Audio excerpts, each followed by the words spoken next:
Un muy afectuoso saludo para usted, amigo o amiga de nuestro programa El Amor que Vale. Por favor, tenga la bondad de abrir la palabra de Dios en la segunda epístola a los Corintios, capítulo 4. Y présteme atención porque hoy deseo hablarle acerca de cómo vivir por sobre el nivel visual. Esto es, aprendiendo a vivir por fe, o aprendiendo a ver lo invisible. ¿Alguna vez habremos escuchado la frase, lo que ve es lo que tendrá?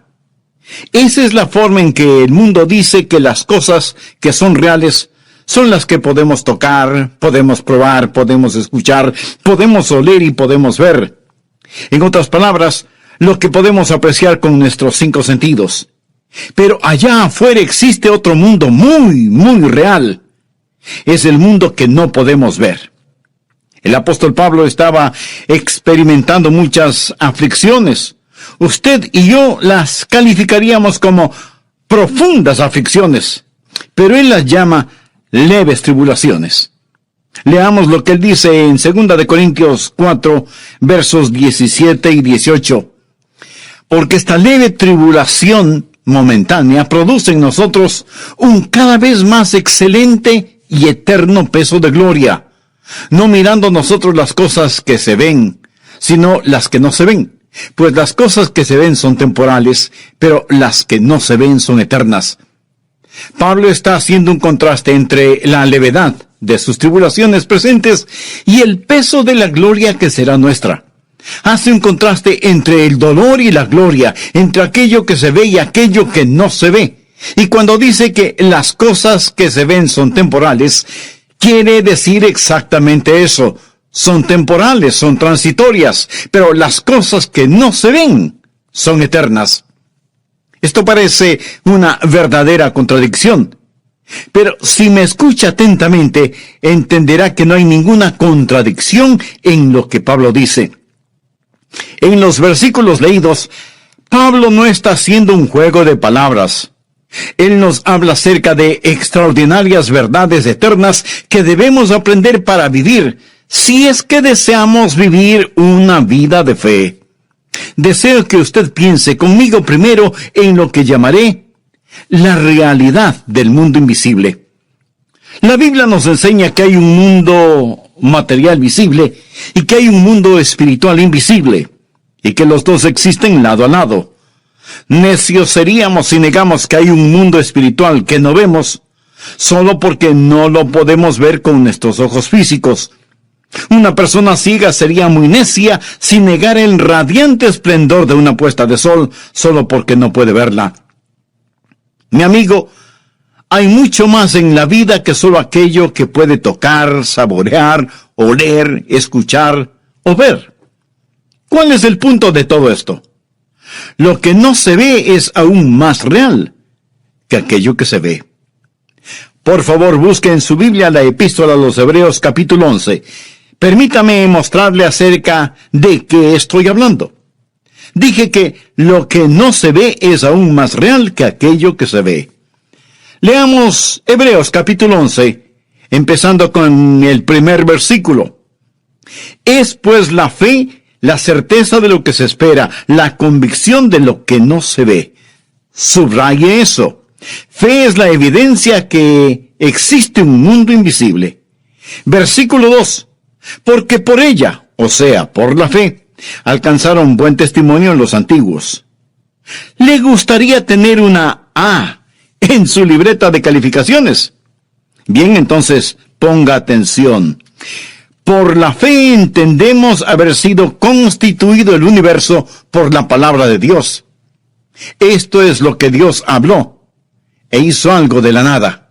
De modo que lo que se ve fue hecho de lo que no se veía. Otra traducción dice, lo visible fue hecho de lo invisible.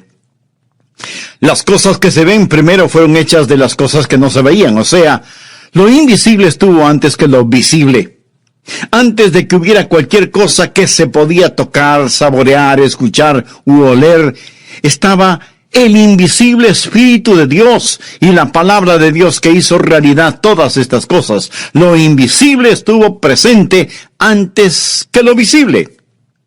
Algunas veces la gente trata de negar la idea de Dios, diciendo que todo simplemente sucedió, y aún tratan de explicar cómo comenzó la vida. De hecho, hace ya varios años, un científico se metió en su laboratorio y anunció que había creado vida en ese laboratorio. Ahora, él no creó vida. Eso es absurdo. Lo que él hizo fue sintetizar algunos aminoácidos que tienen cualidades parecidas a la vida. Y por eso él dijo, he creado la vida. Por supuesto, poco tiempo después, muchos otros científicos comenzaron a reírse y a burlarse de él. Eso sería como el caso de un hombre cuyo padre era un excelente maestro constructor que había construido una extraordinaria y hermosa mansión. Mientras su padre estaba ausente, este hombre tomó las herramientas de su padre, sus materiales de construcción, los planos detallados y precisos, los estudió cuidadosamente, miró detenidamente el modelo a escala y con todo lo que pertenecía a su padre, construyó un pequeño gallinero y luego, observándolo, dijo, esto prueba que mi padre no existe. En cierta forma, eso es lo mismo que ese científico hizo en el laboratorio. Usó los materiales de Dios, las herramientas de Dios, el modelo de Dios, todo lo que pertenecía a Dios, y sintetizó algo que ni siquiera era vida, y con el pecho inflado por el orgullo, se comportó como si no hubiera Dios. Sin embargo, la verdad del asunto es que todo lo que él pudo hacer es utilizar materiales que ya existían. Dios, en cambio, hizo todo de la nada. Así que el mundo invisible estuvo aquí primero. Nuevamente, permítame leer Hebreos 11:3. Por la fe, entendemos haber sido constituido el universo por la palabra de Dios, de modo que lo que se ve fue hecho de lo que no se veía. En otras palabras, lo visible fue hecho de lo invisible. Pero no solo que el mundo de lo invisible estuvo aquí primero, sino que ese mundo de lo invisible estará aquí hasta lo último. Va a durar mucho más que el mundo visible. Leamos lo que Pablo dice en 2 Corintios 4:18. No mirando nosotros las cosas que se ven, sino las que no se ven, pues las cosas que se ven son temporales. Este micrófono es temporal. Este estudio donde grabo este programa es temporal. El sofá, la silla o la butaca en donde usted está sentado ahora mismo es temporal. Y temporal quiere decir que tiene que ver con el tiempo. Y el tiempo pasa y todo alrededor suyo está cambiando, arruinándose, desintegrándose. Es temporal. Por lo tanto, ¿qué es lo más real? ¿Aquello que se está acabando o aquello que nunca dejará de ser? Lo que estoy tratando de decir es que las cosas que no se ven son eternas. El mundo invisible es más real que el mundo visible porque el mundo invisible estuvo aquí primero y estará aquí hasta lo último. Y si usted está viviendo solo por las cosas que se ven, quiero decirle que se llevará una gran desilusión. Bien, le he hablado acerca de la realidad del mundo invisible, pero ¿cómo sabemos que está ahí? Porque Dios mismo dice que está ahí. Nosotros seríamos necios si lo negáramos. Pero no solo quiero informarle de esa realidad, sino también de los recursos de la misma. ¿En qué nos beneficia saber que existe un mundo invisible? Bueno, hay grandes y vitales recursos en el mundo invisible que pueden ser nuestros, y le voy a decir cómo aprovechar esos recursos de acuerdo a la palabra de Dios. Veremos qué clase de recursos son sabiendo qué significa este mundo invisible para usted y para mí. En primer lugar, saber que hay un mundo invisible es un enorme recurso cuando usted está enfrentando problemas. Y todos enfrentamos problemas. Si usted no ha tenido ningún problema últimamente, pues solamente espere. Le aseguro que en su camino hay un problema que lleva su nombre. Ahora, permítame aclarar que el ser un creyente no le hace a usted inmune a los problemas. Voy a leer 2 de Corintios 4, empezando con el versículo 3. Pero si nuestro evangelio está aún encubierto, entre los que se pierden está encubierto. Ahora, la gente perdida no puede entender las cosas espirituales porque no tienen ni antena ni receptor espiritual para poder sintonizar la estación JESUS, Jesús, en los cuales el Dios de este siglo, note aquí la palabra Dios, es con D minúscula, y se refiere a Satanás, quien es el Dios de este mundo, no a nuestro Dios todopoderoso. Sigue diciendo Pablo, en los cuales el Dios de este siglo cegó el entendimiento de los incrédulos para que no les resplandezca la luz del Evangelio de la gloria de Cristo, el cual es la imagen de Dios. Estas personas están ciegas, pero no en el sentido físico, sino en el sentido espiritual. ¿Quién las ha cegado? Pues Satanás, el Dios de este mundo. Él ha cegado las mentes de aquellos que no creen. ¿Por qué? Porque Satanás no quiere que la luz del glorioso Evangelio del Señor Jesucristo, el cual es la imagen de Dios, brille sobre ellos. Sigamos con el versículo 5. Porque no nos predicamos a nosotros mismos, sino a Jesucristo como Señor, y a nosotros como vuestros siervos por amor de Jesús. Bueno, Pablo, si tú predicas a Jesús, Dios te va a bendecir. El mundo va a ser bueno contigo. Tú no tendrás ningún problema. Bien, solo hay que esperar y ver si eso es cierto. Porque Dios, que mandó que de las tinieblas resplandeciera la luz, es el que resplandeció en nuestros corazones, para iluminación del conocimiento de la gloria de Dios en la faz de Jesucristo. Pero tenemos este tesoro, esto es la gloria de Dios, en vasos de barro, para que la excelencia del poder sea de Dios y no de nosotros. Mi amigo, somos como vasos de barro y la única cosa que nos hace valiosos, o lo único bueno acerca de usted, o de mí, o de cualquier persona sobre esta tierra, es nuestra relación con Jesucristo, el tesoro que está en estos vasos de barro. Luego Pablo describe la dificultad en la cual se encuentra. Estamos atribulados en todo, mas no angustiados, en apuros, mas no desesperados, perseguidos, mas no desamparados, derribados, pero no destruidos. Pablo está diciendo, he sido derribado, pero no vencido, siempre me levanto, llevando en el cuerpo siempre, esto es, en este vaso de barro, por todas partes la muerte de Jesús, para que también la vida de Jesús se manifieste en nuestros cuerpos. Pablo dice, escuchen, no es a mí a quien persiguen, es a Jesús.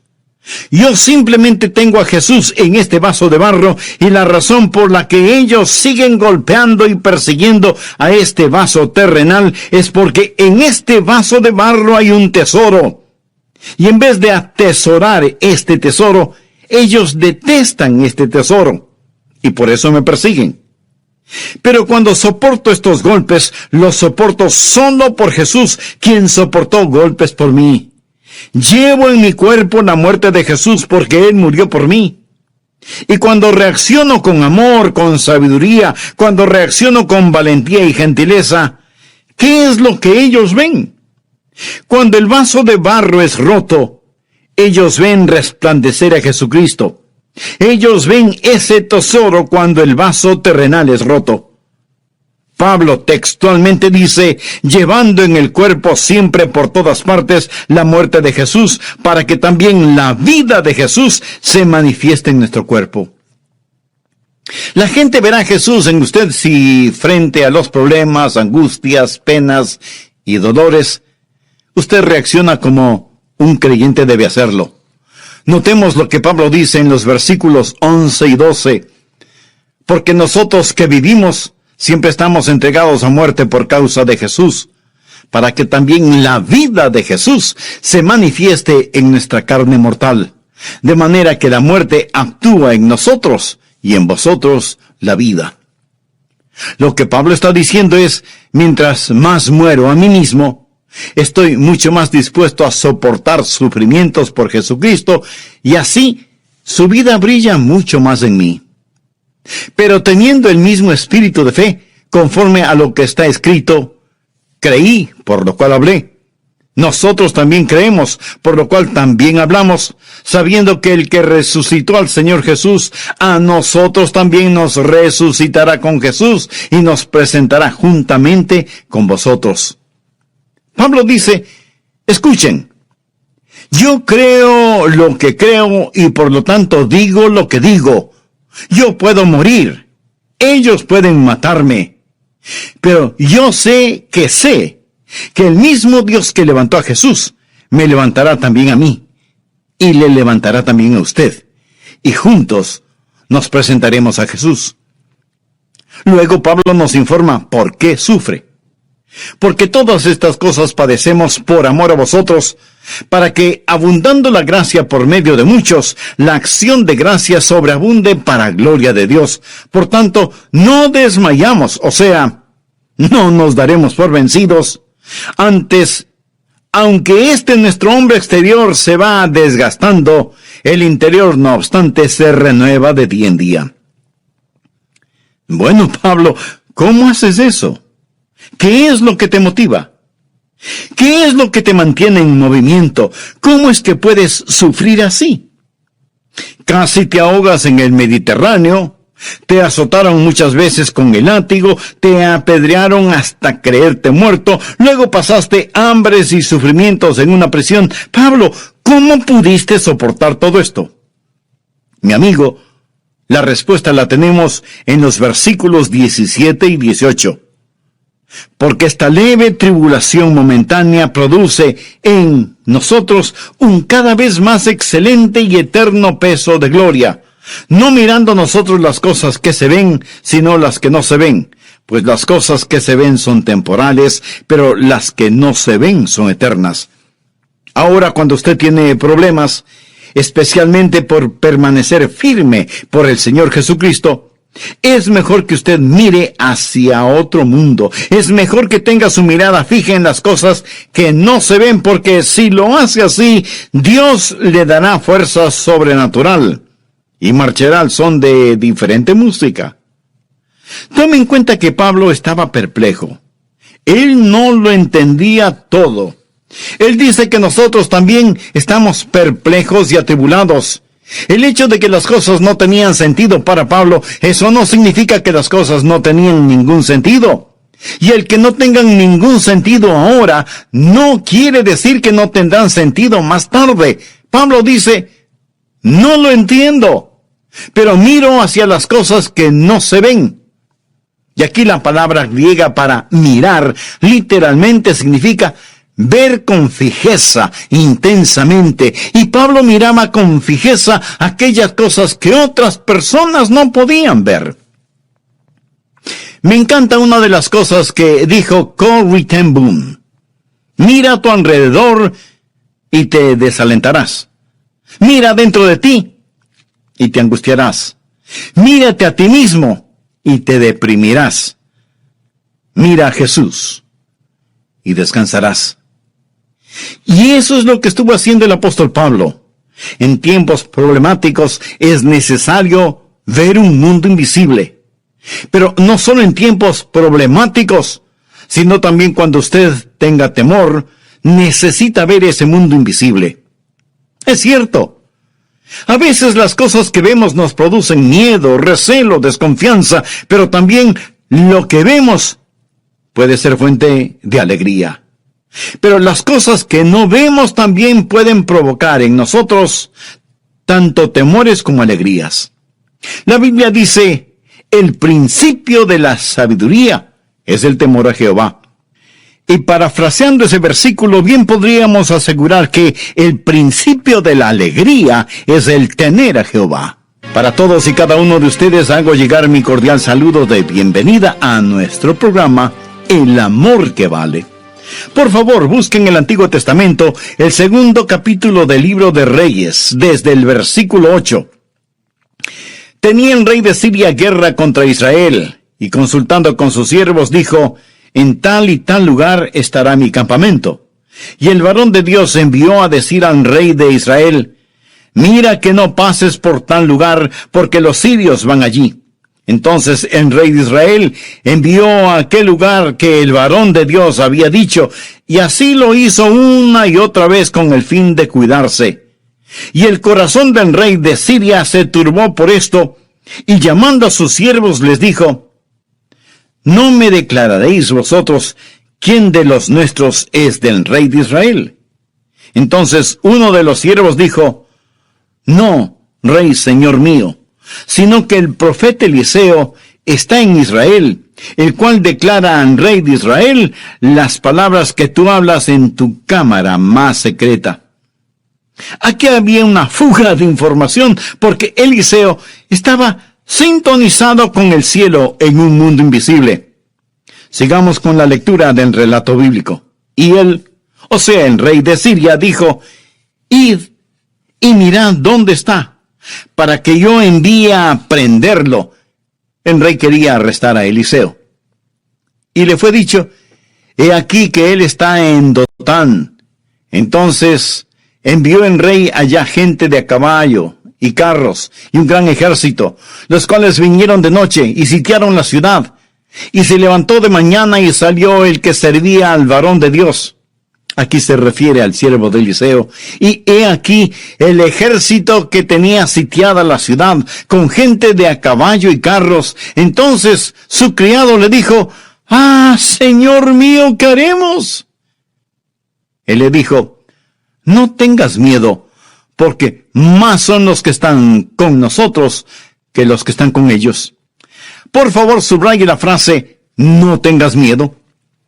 Al respecto, alguien alguna vez informó que 365 veces en la Biblia, o sea, una vez por día, Dios ha dicho, no temáis, no tengan temor, o expresiones equivalentes para cada día del año.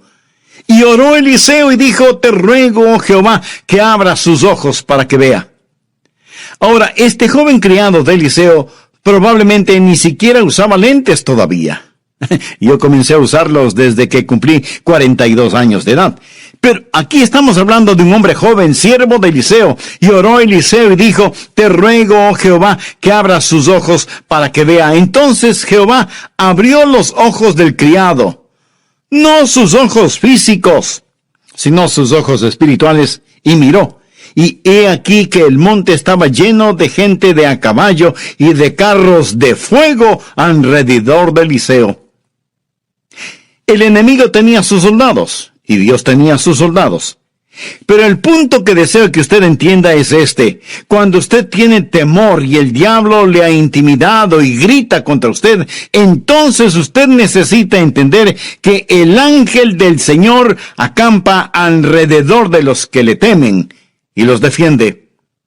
Necesitamos entender que hay un ejército invisible allá afuera, alrededor suyo y alrededor mío. El ángel del Señor acampa alrededor de los que le temen. Anote el siguiente versículo, Salmo 68, 17. Los carros de Dios se cuentan por veintenas de millares, y Dios está en medio de ellos. Lo que necesitamos hacer cuando tenemos temor es orar y decir, Señor, abre mis ojos, ayúdame a ver que tú estás conmigo. Tantas y tantas veces que estamos en peligro, y ni siquiera lo sabemos.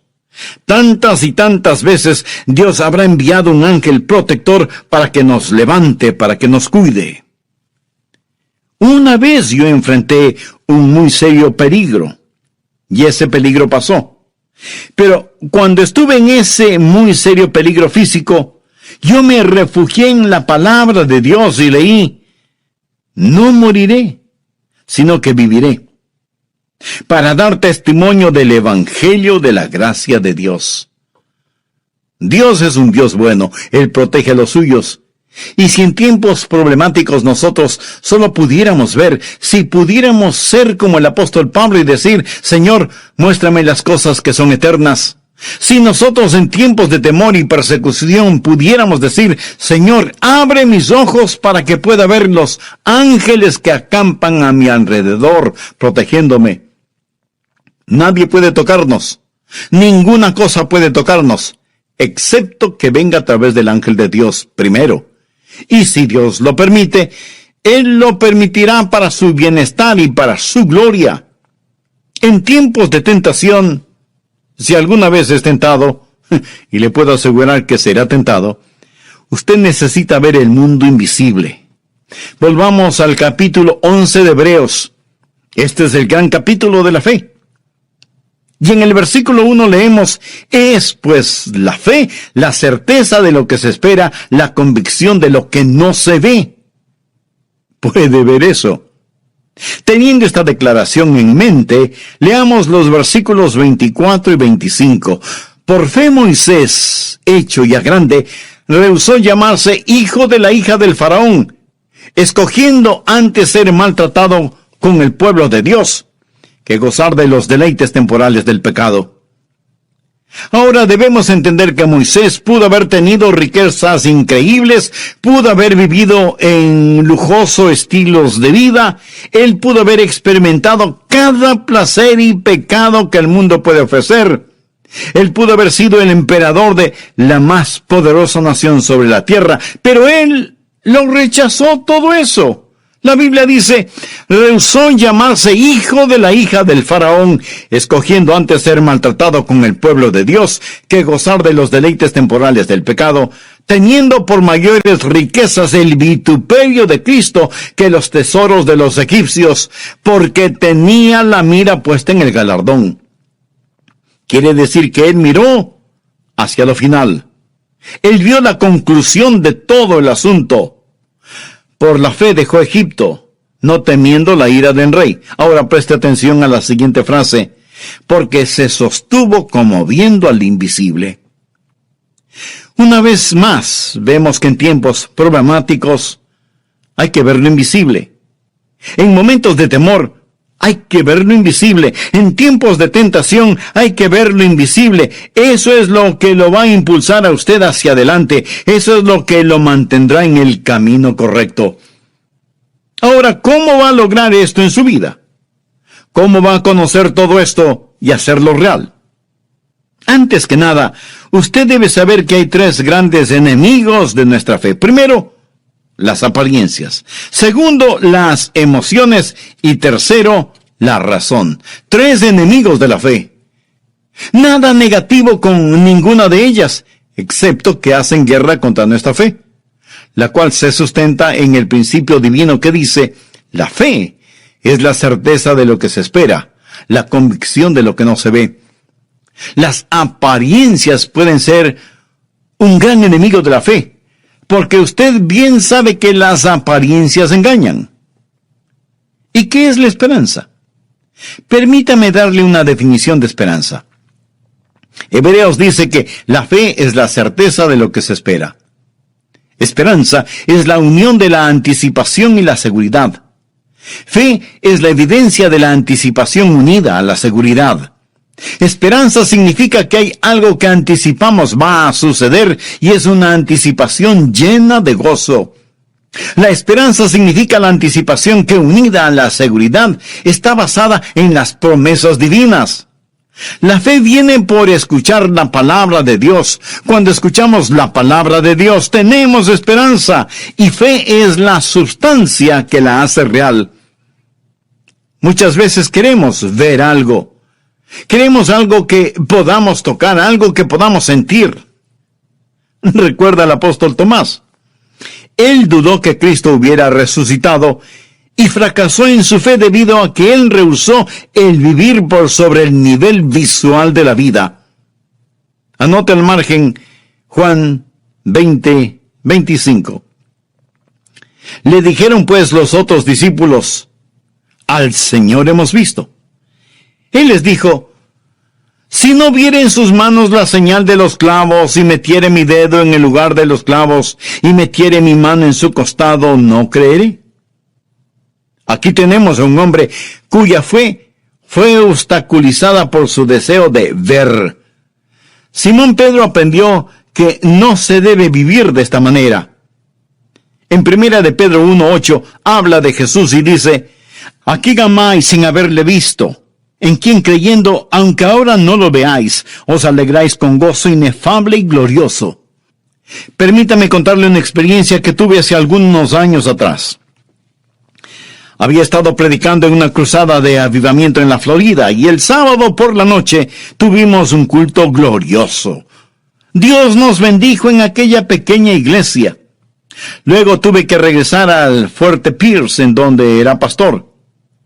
Yo iba manejando mi pequeño escarabajo Volkswagen cuando se acabó la gasolina del carro en medio de un camino vecinal muy oscuro, muy cerca a los pantanos de la Florida. Había mucha humedad, mucha oscuridad, y estaba lloviendo. Y yo pensé cuán paradójico era mi situación. Un poco antes había estado en una gran cruzada de avivamiento, y ahora me encontraba en un camino solitario, a kilómetros de quién sabe dónde, sin gasolina en el carro, lloviendo torrencialmente, y sin que nadie sepa en dónde estaba. ¿Qué debía hacer?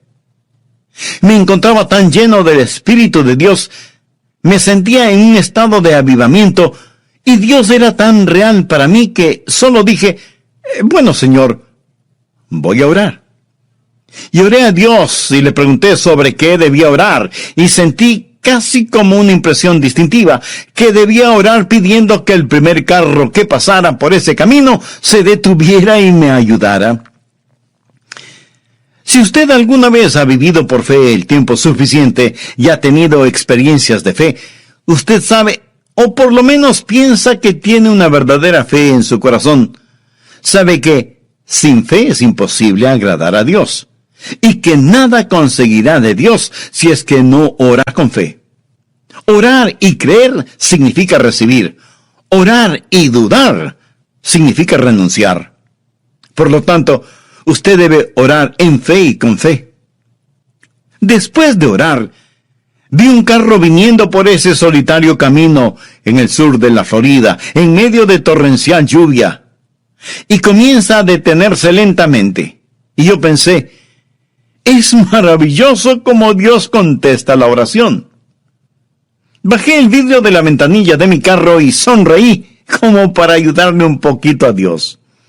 El otro carro se paró junto al mío. Miré al señor del otro carro, él me miró a mí, y cuando yo estoy pensando que esto es extraordinario, él aplastó el acelerador hasta el fondo, y su carro desapareció en la negrura de la noche. El humo del tubo de escape de su coche llegó hasta mi nariz, y solo escuché el rugido del motor mientras yo permanecía allí, sentado bajo la lluvia.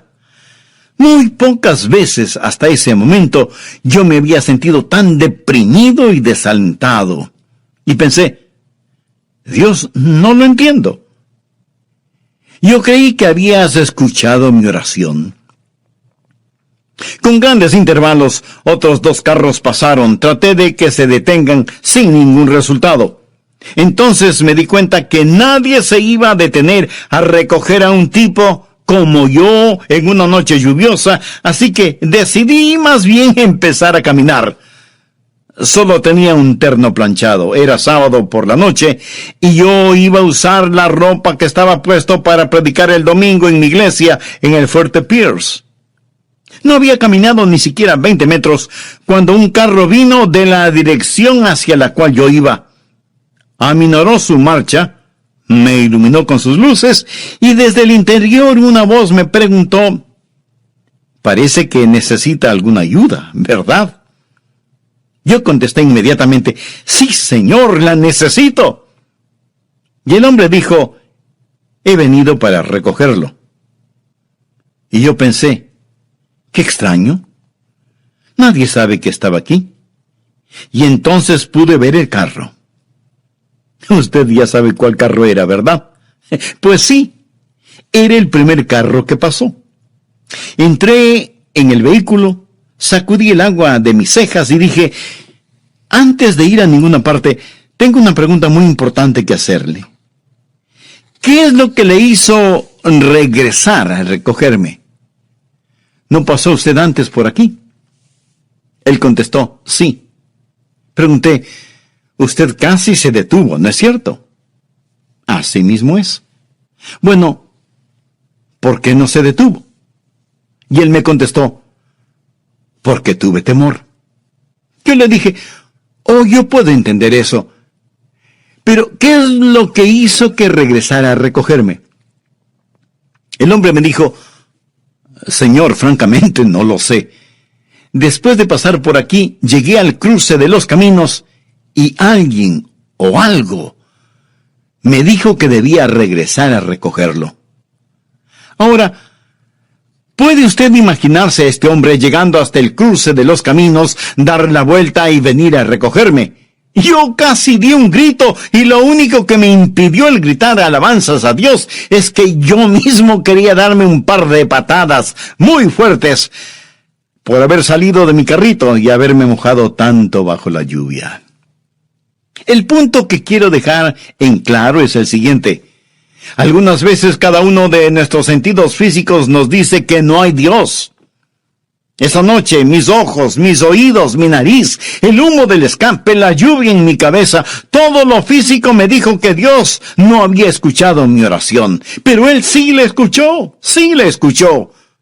Así que algunas veces debemos aprender a batallar con esas percepciones sensoriales que tenemos. Otra cosa que nos impide el vivir en el plano de lo invisible son nuestras emociones. Algunas veces es lo que vemos lo que batalla contra nuestra fe. Otras veces son nuestras emociones, y eso es muy semejante a aquello de que si no lo podemos ver, entonces lo queremos sentir. ¿Alguna vez ha tratado de orar y sus oraciones parece que no tuvieran sustancia? ¿Sabe de lo que estoy hablando?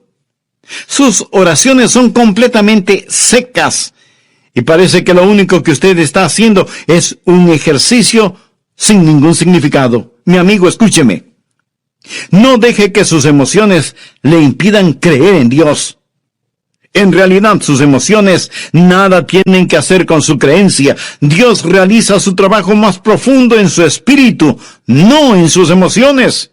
Sus emociones son la parte más superficial de su naturaleza y Dios nunca realiza su trabajo más profundo en la parte trivial del ser humano. Escúcheme. Cuando usted se acerca a Dios en oración, no le ofrezca el vacío de sus emociones. Venga con sus manos llenas del incienso de la palabra de Jesús. Ore en el nombre de Jesús. ¿Y cómo usted se siente? Poco tiene que ver con esto. No es lo que ve, no es lo que siente. Algunas veces necesitamos recurrir a ese mundo invisible. Cuando enfrentamos problemas, temores y tentaciones, debemos comprender que allá hay un mundo invisible pero muy real y que Dios está trabajando. Algunas veces las apariencias o las emociones o la razón tratan de convencernos de que Dios no está en control de todo y trabajando. Finalmente, permítame decirle lo siguiente. Cuando un ser humano vive por sobre el nivel visual, va a poder ver lo invisible y por lo tanto va a poder aprovechar en lo desconocido de aquel que es verdaderamente conocido, el Señor Jesucristo, y entonces podrá hacer lo imposible, porque con Dios todas las cosas son posibles. Si desea ser salvo y conocer y tener a Cristo en su vida, le invito a decir la siguiente oración. Querido Dios, soy un pecador y estoy perdido. Mis pecados merecen el castigo, pero pido tu misericordia. Jesús, tú moriste por mí para salvarme. Tú pagaste por mis pecados con tu sangre y dijiste que si confiaba en ti me